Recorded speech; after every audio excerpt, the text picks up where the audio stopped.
Hey everyone, welcome back to Make It Happen Mondays, where we talk about sales, business, entrepreneurship, personal growth, mental health, and everything in between with guests who I truly respect and who make a positive impact on the world around us. And today, third time's a charm, my good friend Todd Caponi.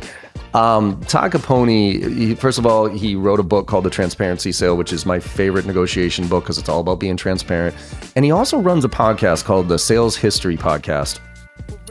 And I find it absolutely fascinating. I've never been a history buff, but what Todd looks at is the trends in history and how they can relate today. And you'll be amazed at some of the things he talks about in this podcast and how back in the 1920s, we were facing almost the exact same scenario with where we are with the Great Resignation and the perception of sales reps and how sales used to be an actual really honored profession and taught in not just colleges, but high schools. Did you know that one? So anyways, we talk about his new book, which is Transparency Leader, but we start with the history and some of those things that we can learn from. And then we talk about today and where we are and what we need to do about it, and specifically what leaders need to do about it. And he actually, at the end, if you go all the way to the end, he gives you 5 responsibilities as a leader that can help you really hone in on what you need to be focusing on. So hope you enjoy this. Take some notes. Be ready for that book, Transparency Sales Leader, that should be coming out soon. And let's make it happen. What's happening, Make It Happen family? Big shout out to our partners today, Gong, Proposify, Vidyard, and Chili Piper. Gong's data is more than valuable. It's cornerstone in any organization looking to collect the data that's going to tell them where they can improve and where they need to spend their time making changes. Proposify is one of my favorite teams of all time. What they do is they make the proposal and contract processes easy for the sender and the recipient. And who can't benefit from that being a great experience, right? Vidyard makes it easy for people to use videos anywhere. No matter whether you're sending videos in email or on social media, posting them somewhere, or sending them in a DM, Vidyard has got you covered. Our friends at Chili Piper are so much fun to be around. They make it easy for people to get on your calendar. And every sales rep has got to have this function locked in. It's one of the most important things we can do as a seller. How can I get you on my calendar easily? Chili Piper can make that happen for you. Be sure that you're checking out all these great tools. And now let's pass it over to John to find out who's joining him today. See you soon, everybody. Hey, everybody. All right. So I am here with my good friend, Todd Caponi. What's going on, brother? How you been? What is this, my third time back? I think so, man. Third time's a charm here. I'm excited because every time I learn something new here. And for those of you who don't know Todd, you know, he's got the Transparency Sale, which is one of the best, negotiation books I've come across. He's working on another one that we're going to talk about today, right? It's called The Transparency Manager. The Transparent Sales Leader. Yep. Sales Leader. Yep. But you're also and this is where I want to start here, because we're gonna start kind of what can we learn from the past? Where are we now, and where are we going? And one of the reasons I wanted to bring up the past here is because Todd, you're the host of the Sales Historian podcast, right? Yep, exactly. Yeah, yep. And you're a history buff, so it's interesting here. Like I've always said that history for me is like it was my least favorite subject in school because I'm always going forward, and much to I know we can learn a lot from history, but I've never kind of lamented over the past and tried to learn so that I could execute. I just execute and make a shitload of mistakes and go from there.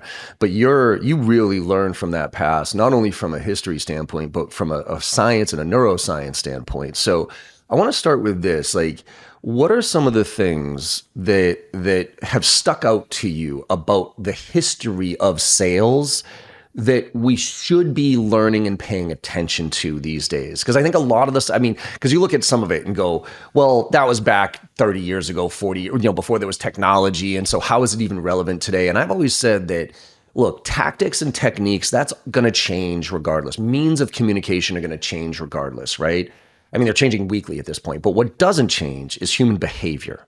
Why people buy, how people buy, relationship development, those core psychological things about us as humans don't really change all that much. So through your history, exploration, if you will, what are some of the kind of things that you look at and say, we got to be paying attention to this shit right now because it'll help us make better decisions moving forward? Well, exactly. Like, first of all, I was never a big sales history buff either. Like, I was the one that the history teacher was walking around smacking on the head to keep me awake in class. But, when you really think about it as a profession, and I think just as a group of people, we tend to step on the same rake over and over again. Yeah. Right? Like, we relive history over and over. Like, why couldn't we see that? And so I think one other point there is when I read LinkedIn and read some of the posts, I think, you know what? Like this book here, if for anybody watching, this one's like 1918. I could literally take paragraphs of this and drop them in the LinkedIn. People would know, they would look at it and go, wow, that's brilliant. And not know that it's 104 years old, right? So like the stuff that these writers, the theories, the things that they were building back then are exactly the same. So well, if anybody says, like, that's why it cracks me up. If anybody says there's something new in sales, I'm like, shut up. It's not new. It's just repackaged from somewhere in the past. Like any new sales training, any new sales methodology, literally anybody who comes to you and says, I got something new in sales, I'm calling bullshit across the board, because I could go back and look in one book 20 years ago, 30 years ago, where that same essence of whatever that tip is or whatever that approach is there. You're just putting a prettier package around it for the most part, right? Exactly. Like I just found a quote, it was like 1912, that says sales are buyers know more nowadays. They've got so much more access to information than they ever did. And like salespeople were freaking out. I'm like, that was 1912? Are you crazy? So like that's number one. I just find fascinating. I think back to your question. One of the things that really stands out to me, it really came to light in a event that took place in 1916, so 106 years ago. And it was called the World Sales Congress. It was the first sales convention of its kind. And it was attended by 3,000 people, took place in Detroit, Michigan. A couple of things that stand out. Number one, the keynote speaker. Now, 1916, our country was heading into potentially World War I. Yep. Yet the keynote speaker was then President Woodrow Wilson. Whoa. Right? Like imagine a sales conference. You go to one of these things and the president is the keynote. Wow. But this guy was keynoting this thing, and there was a reason why. Number one was that salespeople at the time were trusted. They were respected. It was actually admired as a profession. And the number two piece of that was Woodrow Wilson's message to the audience was, listen, we are at a core like flipping point in our country's history where the rest of the world is out fighting a war, and we've got an opportunity to take advantage of this and build ourselves into a world superpower. And that happens by salespeople selling the right products to the right companies at the right price, the right time. And when that happens, those companies flourish. Yep. When that happens, they hire, the economy grows, and you as a salesperson and everybody in this room grows by doing right by customers. And I look back at that and go, if that was the mindset of the majority, it's no wonder that sales was respected and admired. It's no wonder that it was taught not only at the college level back then, pervasively, but I mean, you being a New England guy, it was taught in 8 Boston high schools back in the 1910s. Yeah. Jeez. It's amazing to me. Like they were teaching sales in high school. And part of it was because people growing up wanted to be in sales. Like I think about your kid's book, right?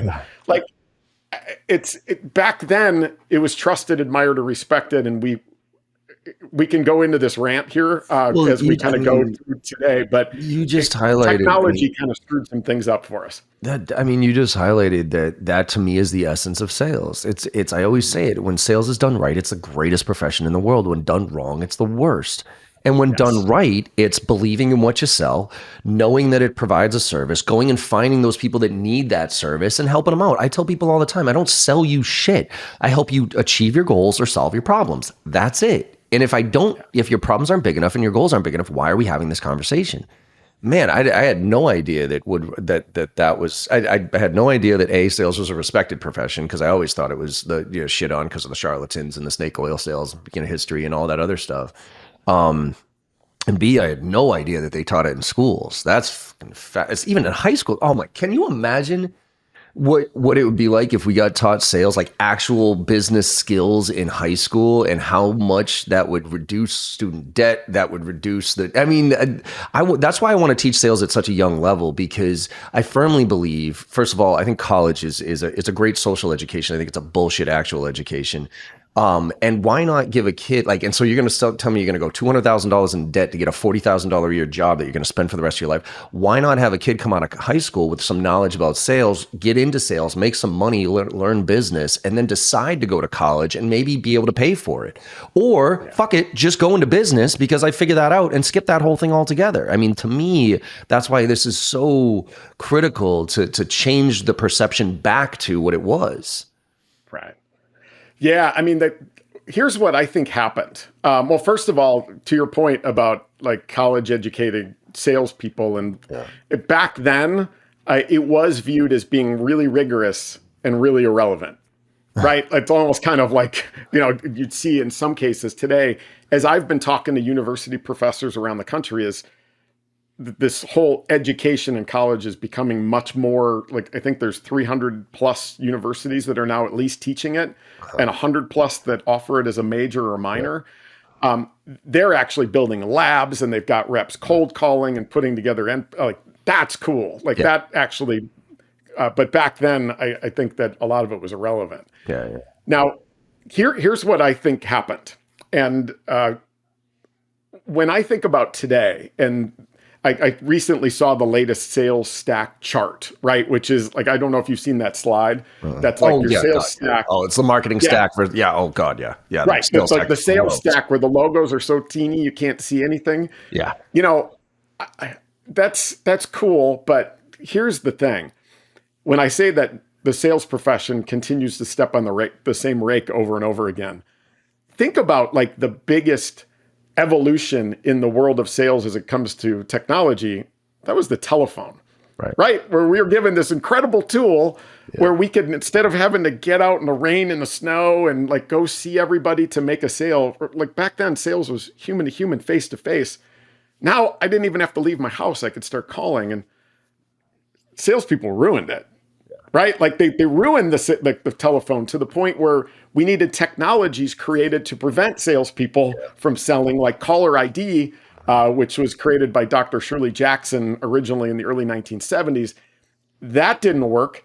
The government had to step in and create the do not call registry, which is, last time I looked, there's 221 million phone numbers on this damn thing, right?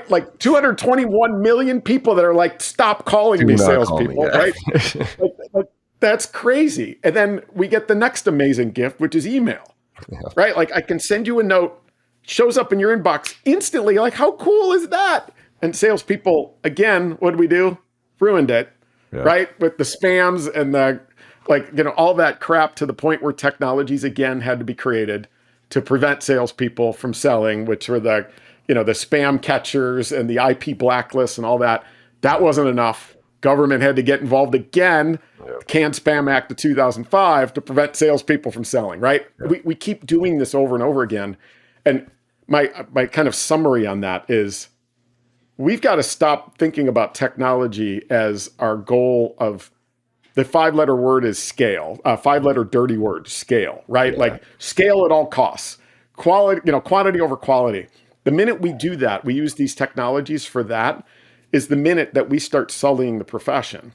And when you've got this massive sales stack, every investment that you're making, and every time that you think about, I'm going to spend some money on sales tech, is it to do better by the buyer, or is it to do better by yourself and scale yourself? And if the answer is the latter, don't do it. That's not going to get us to our goal. No, I actually did a post. I don't know if you saw it recently. I called it "Give a Shit Factor," right? Where I basically, I was just guys, just give a shit, right? And I tell the story of Morgan and how he was doing really well when he came on board, but then leveled off. And I said, look, the only time it's going to change is when you start giving a shit, when you start thinking about the person on the other end of that phone, as instead of a phone number, as a person, instead of an email address, as a person, instead of a cadence that you have to put together, as a person, and have empathy for their day-to-day, what they go through, how many shit things hit their inbox, those type of things, that's when things change. And I call on the VC community to cut the shit, because there are some VCs, and because I think this is where we're coming from. It's a top-down pressure, right? I mean, I think something a while back, and I obviously don't want to get into politics, but there was way back, I think it was Hillary Clinton. I saw an interview with her where she said that they interviewed 50 of the top CEOs in the world. And they asked them, if you could make a decision today that you knew in 5 years was going to benefit the company, going to benefit the environment, going to benefit your employees and all that other stuff. But today it was going to make it so that you lost 1 penny, literally 1 penny off of your stock price. Would you make that decision? And 50 out of 50 of them said no. And the reason was because if they did, they would get fired today and they wouldn't see their 5-year vision come to fruition. And so the VCs have this top-down pressure of go, go, go, grow at all costs, dump money into a problem. And therefore the leadership and management and reps all fall in line with that. And I just begged people, just at least give these kids a chance, at least carve out 20% of their time to dedicate to actually giving a shit. Or why not give them no tools for the first 3 to 6 months of their job? None. An Excel, maybe CRM so they can track their activities and whatever it is. But they got a Google Doc, they got a web browser, and they have a phone and email. And they have to be personalized and understand how to do research and those type of things. And then give them the tools to help make that efficient, but not give them the tools first and then teach them afterwards, because then they just become spam engines in marketing. That's like, it struck something that you said there, that we can talk about being buyer focused all day long, but what we measure is what matters. And I'll give you, here's another sales history nerdery. Yeah. Remember the movie Glengarry Glen Ross, where there's the chalkboard that's got AIDA on it, right? Fundamental like attention, interest, desire, action. Train it all the time. Yeah. That AIDA was actually the first evidence I found was like 1896 of that, right? If you go through early 1900 sales books, where I've got tons of them, that was the sales process. Yeah. It was, do we have their attention? Do we have their interest? Do they have desire? Are they taking action? Yep. Now, what's interesting about that? They got something right. Like Glengarry Glen Ross makes it ugly, but they were buyer focused, right? Yeah. The sales process was about recognizing buyer behavior. What happened in the 1950s and 1960s? Well, we came up with BANT, and then we started creating CRM solutions that had sales steps that are all seller focused, right? Yeah. Discovery, qualification, proposal, contract, right? We could say all day long that we care about recognizing buyer behavior and having empathy with them and driving them through the process. But if all of our CRMs, all of our measurements, all of our pipeline is based on seller behavior, no, I firmly and passionately believe that maybe AIDA is not the right way, but it's something that I used in the first book that, I've seen 100 times before, which is the buyer goes through 3 stages, right? Why change? Why is a recognition of my status quo is no longer sustainable or needs to be changed. Yep. Why you? Yep. Right? Like, why should I go with you versus somebody else? And then once I come to that conclusion, why now? Do I do it now or do I wait? Does the pricing match? If we start to manage pipelines that way and start to refocus the stage names in our CRMs, we'll actually drive buyer-centric behaviors from our sellers versus telling them, hey, we need to be buyer-focused, but have you done discovery yet? I think there's a huge mismatch there. Well, no question. I mean, it's funny that dawned on me. So Jeff Hoffman, my mentor, right? He came up with the Basho email, or the why you now email approach, right? Which was back 15, 20 years ago. And again, this is basically Vito, but crunched down into an email. You know what I mean? Selling a Vito. Yeah. So there's nothing, but again, just an iteration, but it was about being super personalized. And it was funny because I taught this for years and I just thought why you now is kind of a catchy little thing. And it was kind of hard to say. And it was a weird acronym. So I just, the why you now email, whatever. But then I watched him on a podcast one time, or on a webinar, I think. And he actually broke it down, and I felt kind of like an idiot because after 10 years, it dawned on me of why it was named that way. And he said, look, if you can genuinely answer those 2 questions, then you should expect a pretty decent response rate. Like, why am I reaching out to you, Todd, as opposed to anybody else in your organization? Why am I reaching out to you? And why am I reaching out to you now as opposed to last week or next month or whatever it is? And if those 2 are genuine, that you're the person I want to talk to, and this is why, because you are going through some sort of transition, something's happening to your business that I know that I can help with. If you can really do that, man, the response rates should be through the roof, right?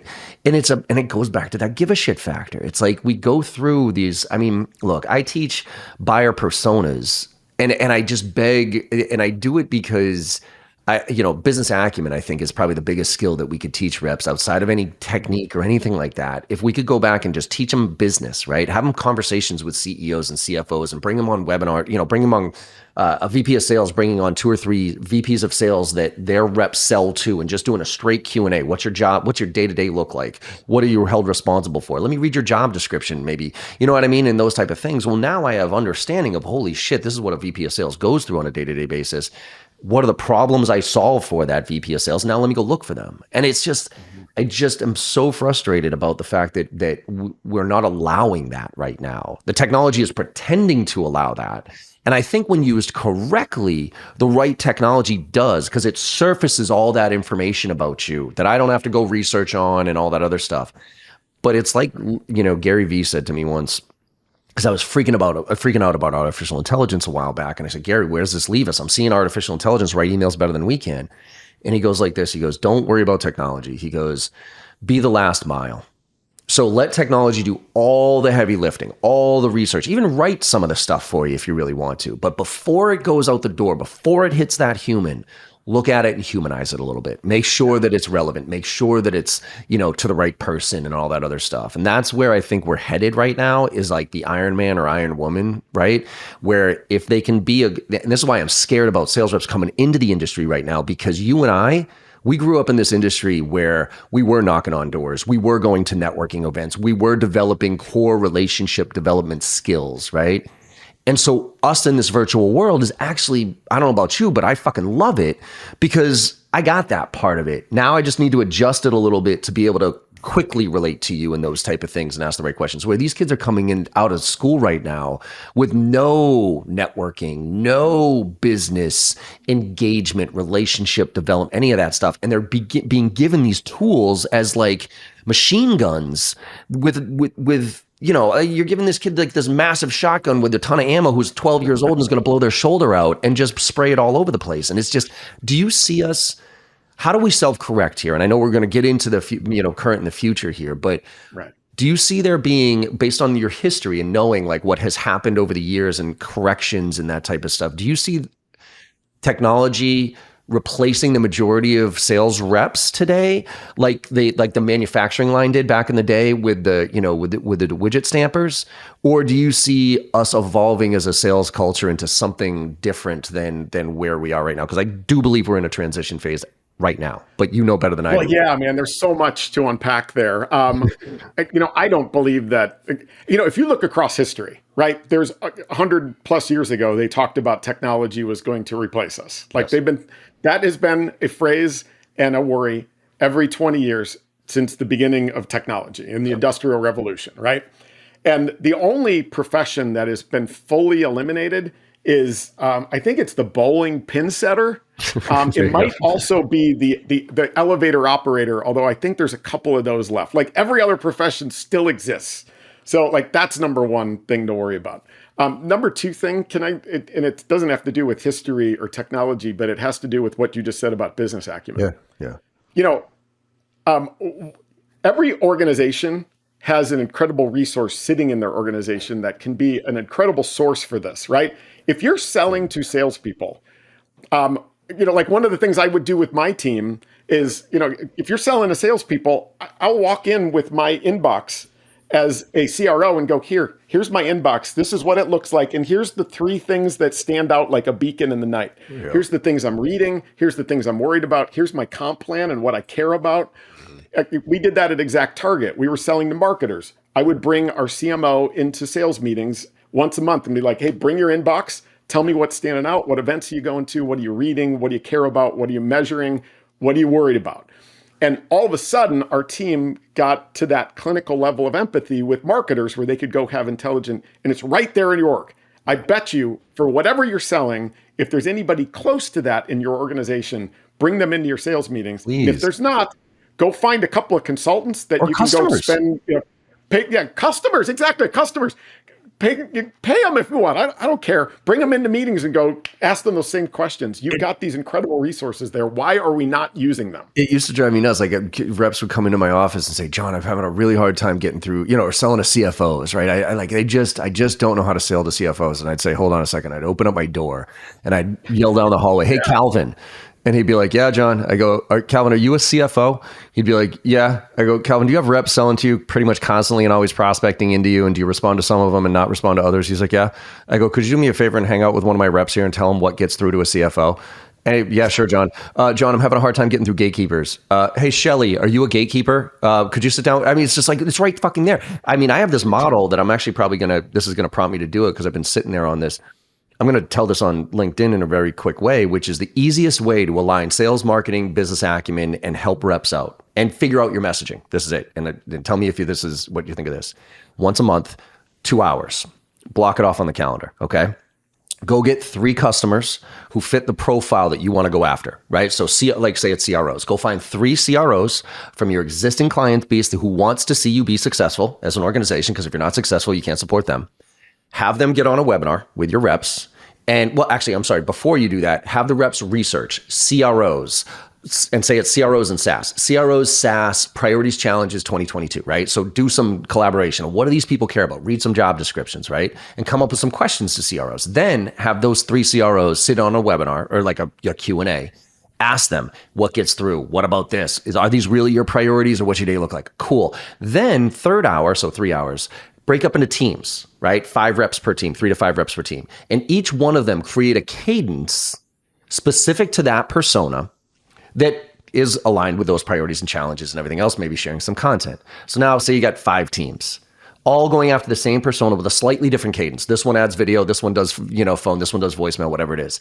Then everybody rips 20 accounts that fit that profile.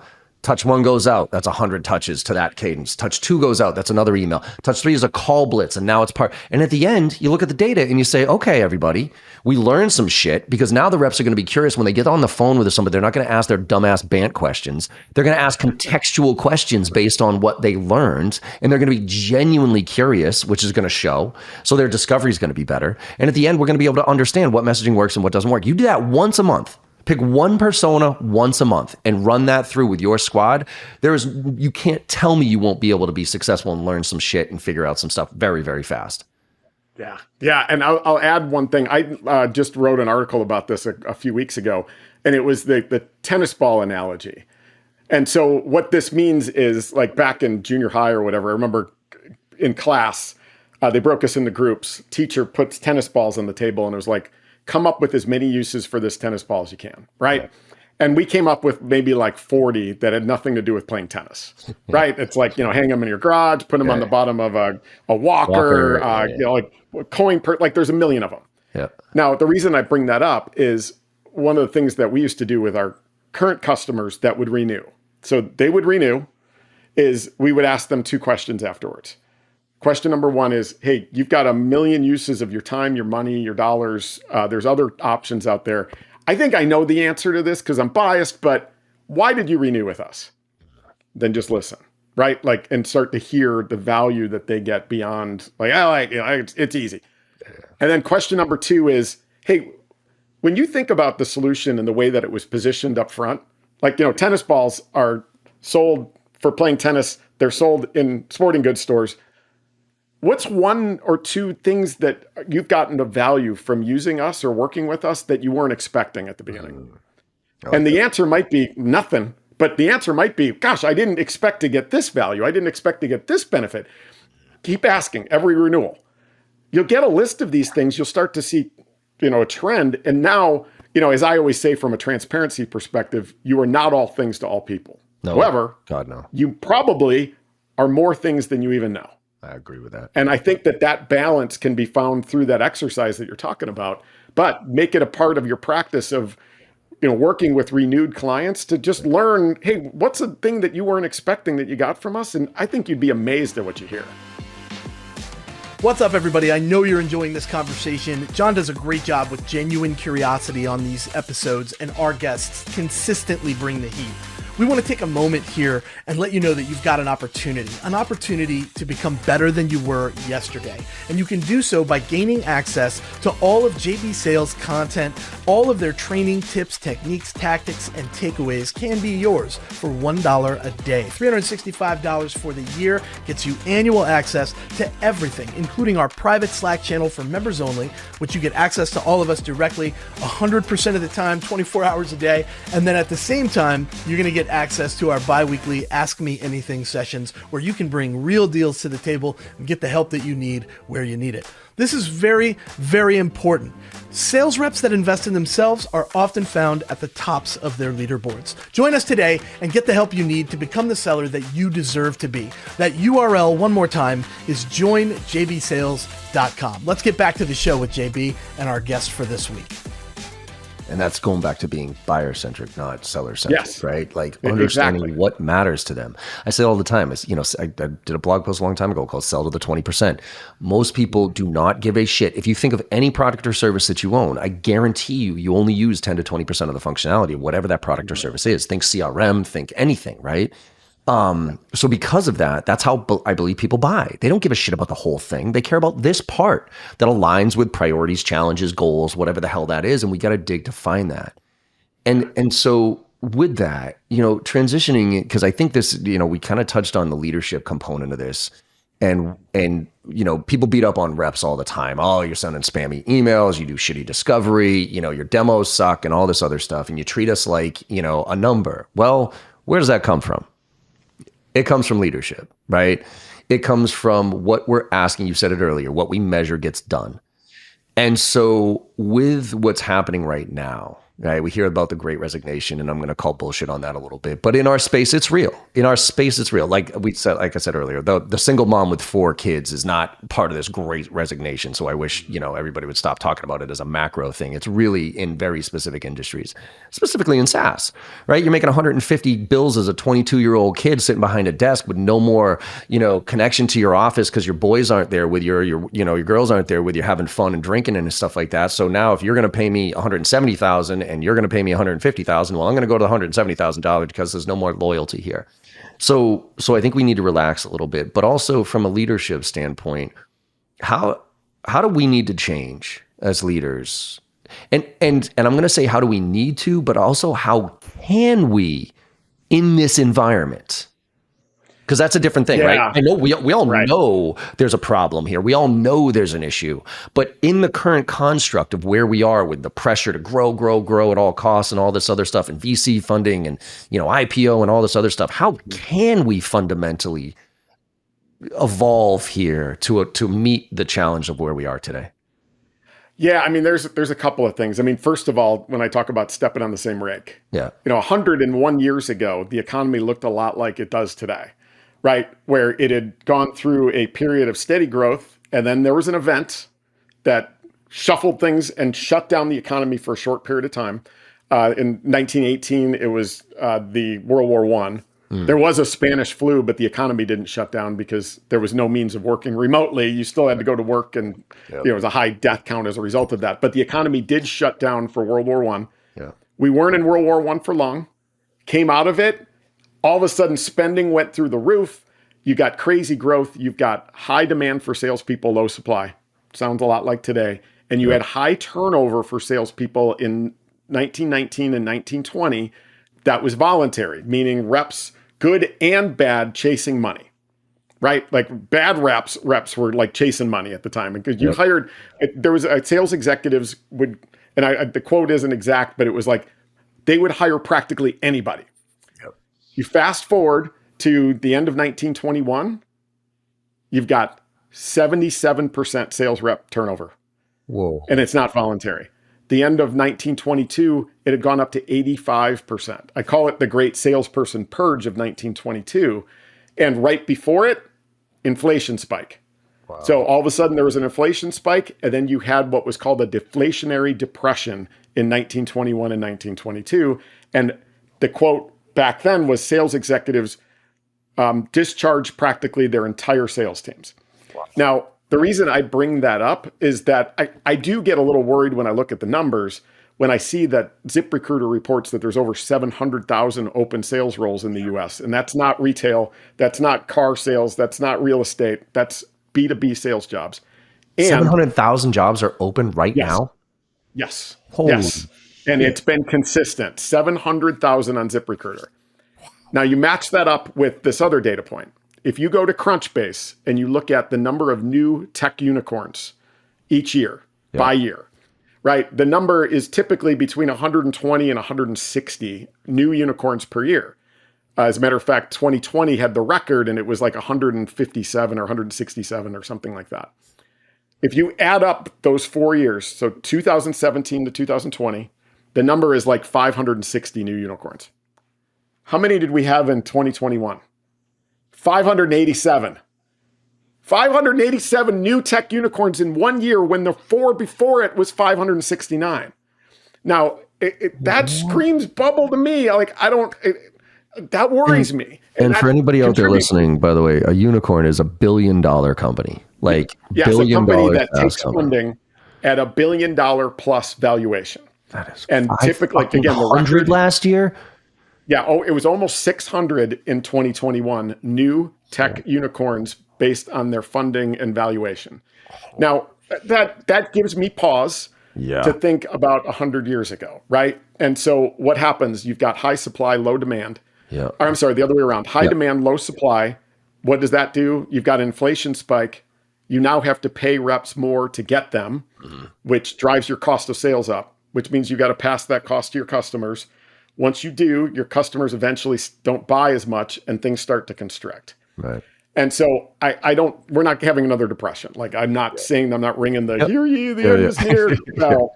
But I just think that we as sales professionals and as a profession just need to be smart about the investments that we're making and smart about our careers to where we've got to tie to our passions and our mission and the purpose of what we do instead of chasing money, right? And so to go back to your original question, from a behavioral science perspective, what we did from March of 2020 to today is fascinating, right? It's a case study in behavioral science where we all went home. Managers overcompensated because they lost their visibility, their control. They couldn't see what the reps are doing. So they're doing 2x daily check-ins. Like, what are you going to do today? And the rep gets on and I'm going to make that. And then at the end of the day, how did you do today? Right. And it's like they spend a half an hour before it figuring out what BS they're going to say to, like, we did that overcompensation. To kind of maintain that visibility into what the team is doing. All of a sudden, then we realized that, hey, reps are by themselves. They don't feel safe. They don't feel secure. Zoom happy hour the hell out of things, right? And let's send them some, logoed socks and a Yeti cooler, and they'll feel like a part of things. Well, here we are 2 years later, like almost, to the day. I think it was March 11th was when the CDC proclaimed that we had a pandemic in 2020. We're still overcompensating on that connection. But I believe that as a sales leadership community and as an organizational community, do your reps know what their work means to your customers and to their customers? And if they don't, you better figure it out, because if they're just a number with a number, there's no physical cost to change jobs. There's no emotional cost to change jobs. And the slightest trigger is going to cause them to just unplug from you and go plug in somebody somewhere else. That mission, that purpose, that impact is your magnet.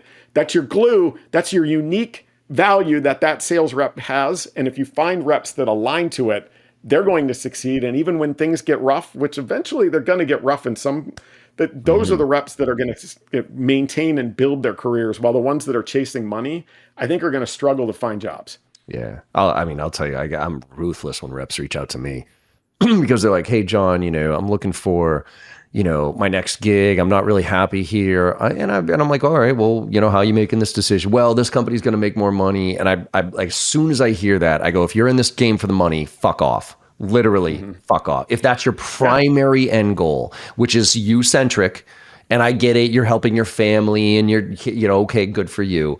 But if your genuine interest in being in this profession is purely money motivated, then get the fuck out. Now, don't get me wrong, you need to be money motivated. That's a component of sales, because if you're not, then get your 9-to-5 job and be a lot more secure. It's a more secure job to get a salary, right? But man, if your focus isn't on adding value, doing the right thing, and those type of things, because all the money will come despite that. And that's where, I guess, help me figure this out, because the lore of what I would say the modern day charlatans are the jet and the baller car and this, that, and the other thing. How do you combat that when that looks so sexy? You know what I mean? Like the long, like, look, I'm 46 years old. It's taken me a while to get to where I am right now. I was making dirt money for the first 10 years of my career. I grinded the fuck out of it. You know what I mean? And I'm doing okay, but I'm not a multi-millionaire right now. I'm not flying private jets. All that looks real damn sexy. And so I guess it does come back to this values conversation, but where and how do you nip that to try to shift kids in a, when I say kids, young professionals, coming into the workforce right now with the allure of sales? Yeah. I mean, there's a couple of things. One of them is, I guess, on the personal side. My last role, I was the chief revenue officer of Chicago's fastest growing tech company. Yeah. And I quit it like a lunatic to go write a book and go speak and teach. Yeah. Right. And so, I don't think I could ever get to a point where I fully replace all that income. Yep. But I'm doing it with a lot less Advil, right? My investment in aspirin and my health is so valuable. But again, I'm older, so we've got to understand that. I think though it goes back to it's going to be hard to convince a sales rep, somebody who's fresh out of college that's got a 6-figure opportunity in front of them, to not go pursue that. I think it has to start at the leadership level, right? That if your reps, if you think that your reps are coin operated, they are if you're doing it wrong. Yes. All right.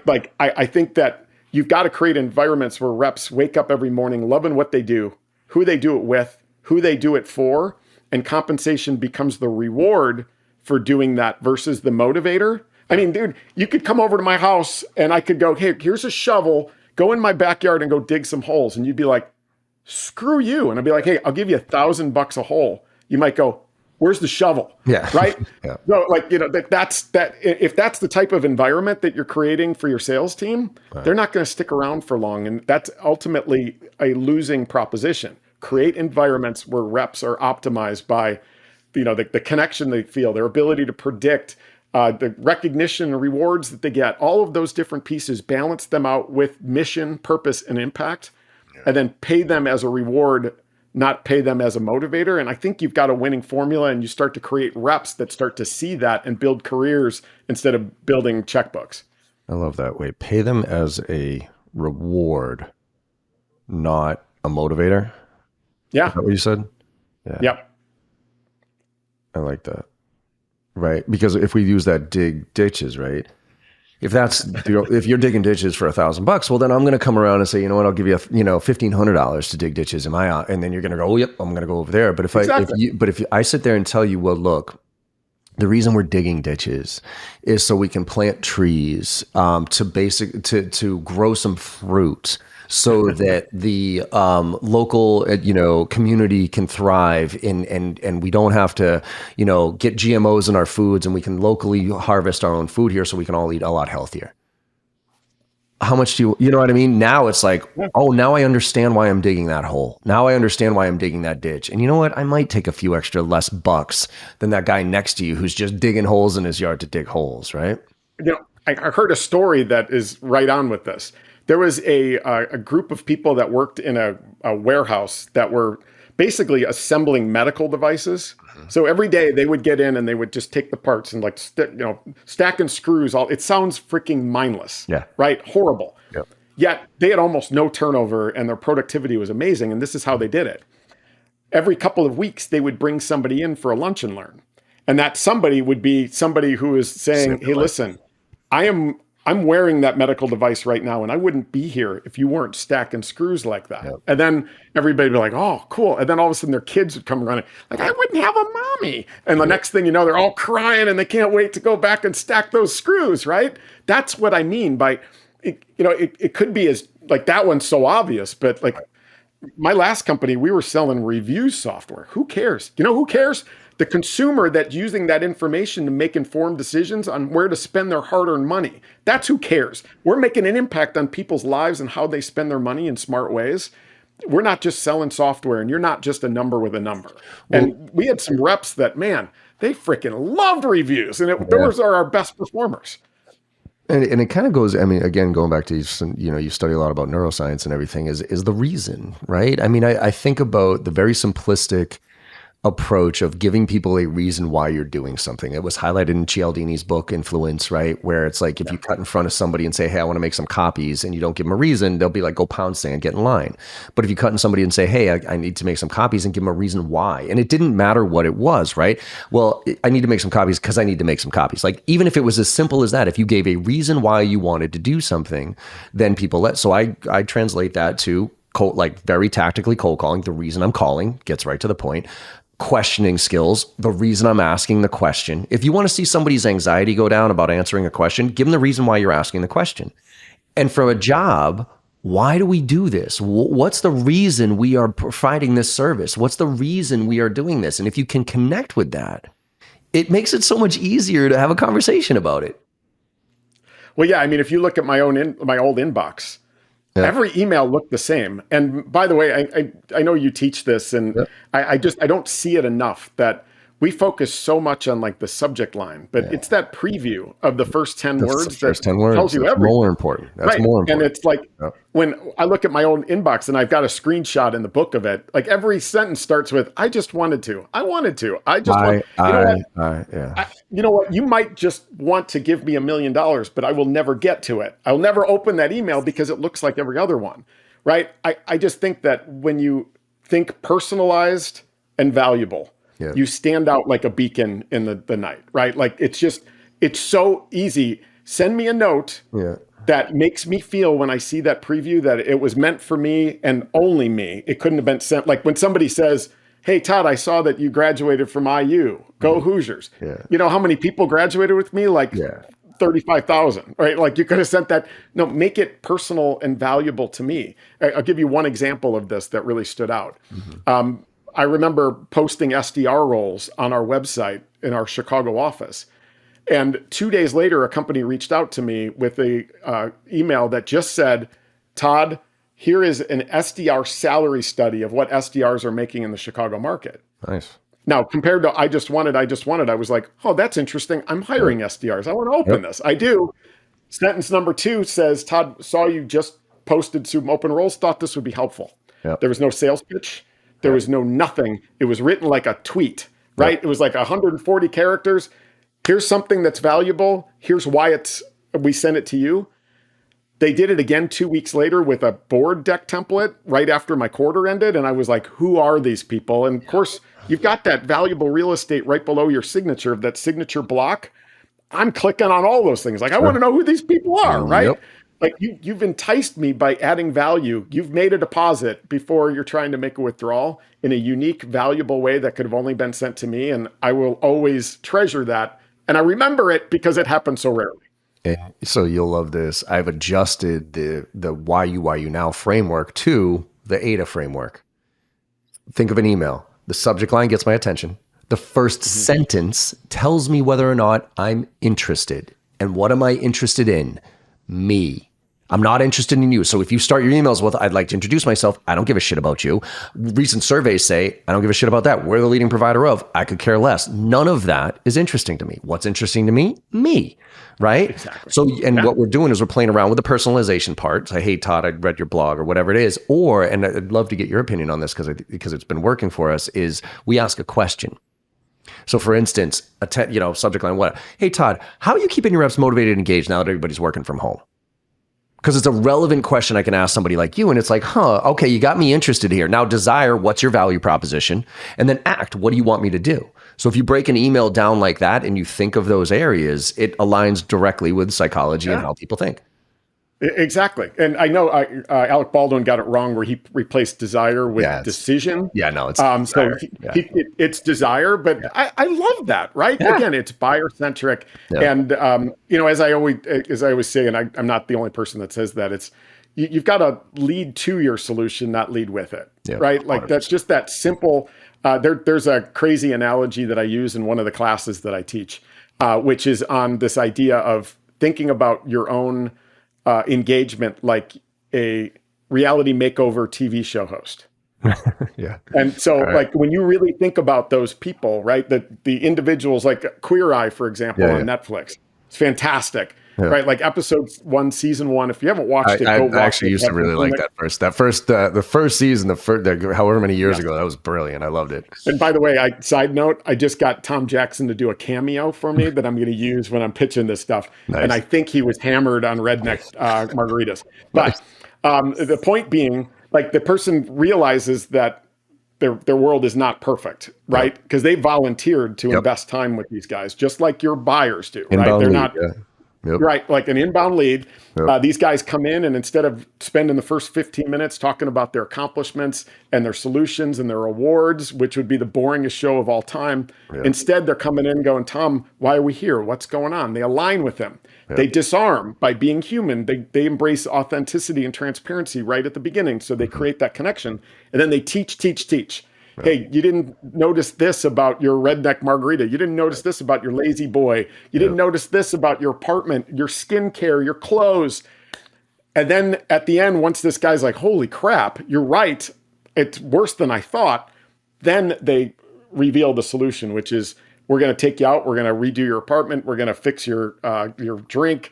We're going to buy you some new clothes. We're going to get you a nice haircut, and you're going to get back together with the woman that you're still in love with. We're going to make all of that happen. And Tom is ready to run through a brick wall. And at the end of the episode, they're all celebrating because not only did it happen, but like Tom Jackson's crying his eyes out. He loves these guys and will forever. Right. Isn't that what you want? Absolutely. Like, I think there's an incredible opportunity when you switch it. Don't lead with you, lead to you. Love it. So let's finish up here, but let's give a little bit of a teaser. We talked a lot about this, I think, in a lot of different ways, but this new book that you have coming out with Transparency Sales Leader, which I can't wait for, you talk about 5 responsibilities of leader and then the structure and the framework. Could you give us, like, because I think we hit on all of it, but give us kind of the structure here, and then kind of, if people want to learn more, they can obviously go, but what's a framework that you use from a leadership standpoint in those 5 responsibilities? Yeah, I mean, the book comes from this place of having been promoted into my first sales leadership job, always wanting to do it, but always having a process or a structure as a sales rep. And all of a sudden I wake up in the morning and I'm a dog chasing the car down the street. Like, Jackie's got a deal that's not going well, and Johnny just quit, and I got to hire this. Like, every day was attending to the fires of the day, and I felt like I was never catching up, and I was totally reactive. So I sat down and said, all right, what are my true responsibilities? And I created a framework for myself, which was what I call the 5 F's of building revenue capacity. And it's 5 responsibilities that we have as a sales leader that once you internalize, you can use to strategize and plan. You use it for your one-on-ones, all your communication. I did it for my one-on-ones. I did it for my board meetings. I did it for our all hands. Like, our board came to expect it. And then one time there's a long story here, but the short version was, we missed a number. Our VC flew me out to California to beat my ass for 3.5 hours.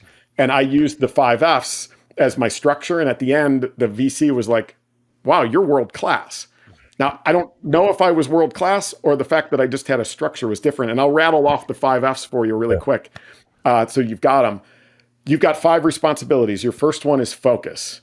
So make sure that your team is focused on the right opportunities, the right firmographics, demographics, prerequisites, in the right places. That's responsibility number 1, to build and to maintain. Okay. Responsibility number 2 then is to build your field organization to support that focus, not the other way around. Your field means the right reps in the right places with the right experiences, with the right tools and the right resources. Once you've built in that field and maintained it, which is your recruiting and all of that, the 3rd F is the fundamentals. what are the things that the reps have to get right consistently, and are they, right? Your prospecting, your positioning, your messaging, your presenting, your negotiating, your handoffs, all of that stuff. Your fourth responsibility, Captain Obvious here, is to a forecast. You've got to be able to predict the future, right? The forecast and the KPIs, like what are the things that you must measure to be proactive instead of reactive?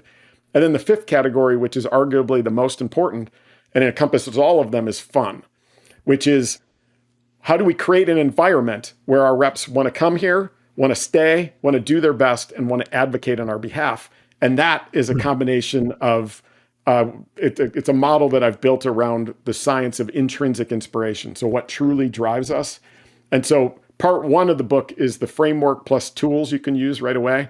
Part two is all about the fun. Like literally half of the book is dedicated to intrinsic inspiration and how to maximize that and recognize it in your team.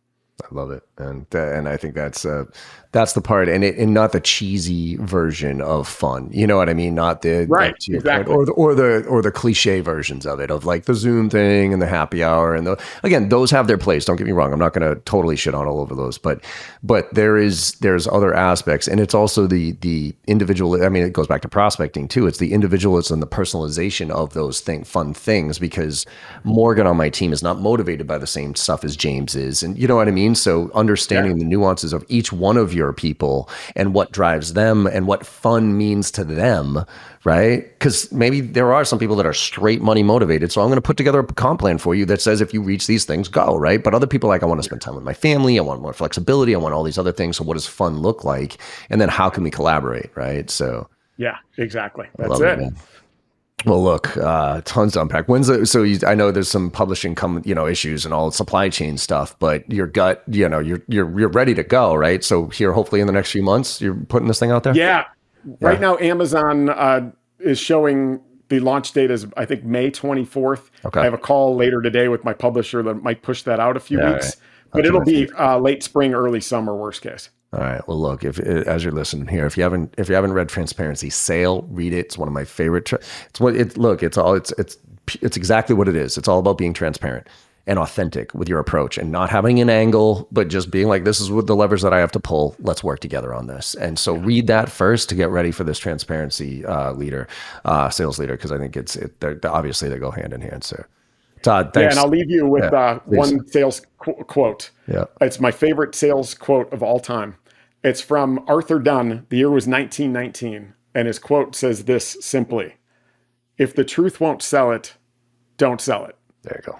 I love that. Right? I freaking love its quote. It's so simple, but it's a great way to kind of wrap up here. If the truth won't sell it, don't sell it. And keep that always in your mind. And exactly. And if I have to an alteration and an addition of that is if I have to convince you of something, I'm doing something wrong. I really am. You know what I mean? Yeah. I need to influence you. And that's why I love that book, Influence, because sometimes you might be looking at it the right way or whatever it is. But if I have to now convince you that this is the right thing to do, you've done something wrong. So exactly. We don't buy when we're convinced. We buy when we can predict. Yeah, I love that.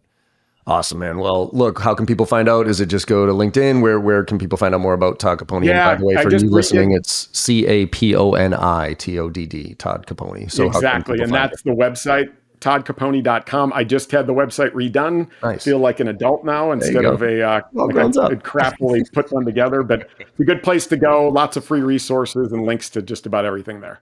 Awesome. Well, thank you so much, Todd, for coming on. Third time's a charm, as usual. I'll have you back on again. I'll probably in another year to see how transparency leadership has changed and how we, again, need to evolve as leaders. So I love having you on here, man. I appreciate it. Thanks, brother. All right. And for everybody out there, as usual, like I say all the time, go out there and make somebody smile today. Because even if you had a terrible day, if you made somebody smile, you know you had a good day, and the world needs a lot more of that. So thank you all very much, and let's make it happen. Thank you so much for your time today and listening to the podcast. I hope you enjoyed the conversation as much as I did. With your support and our incredible guests, we're one of the top sales podcasts in the industry with over 1 million downloads, and I can't thank you enough. To keep the momentum going, if you could go to your favorite podcast platform and leave us a 5-star review, I would greatly appreciate it. In return, I will answer any question that you have on Instagram. Hit me up there at John M as in Michael Barrows with a video question or a DM, and I will get right back to you, I promise.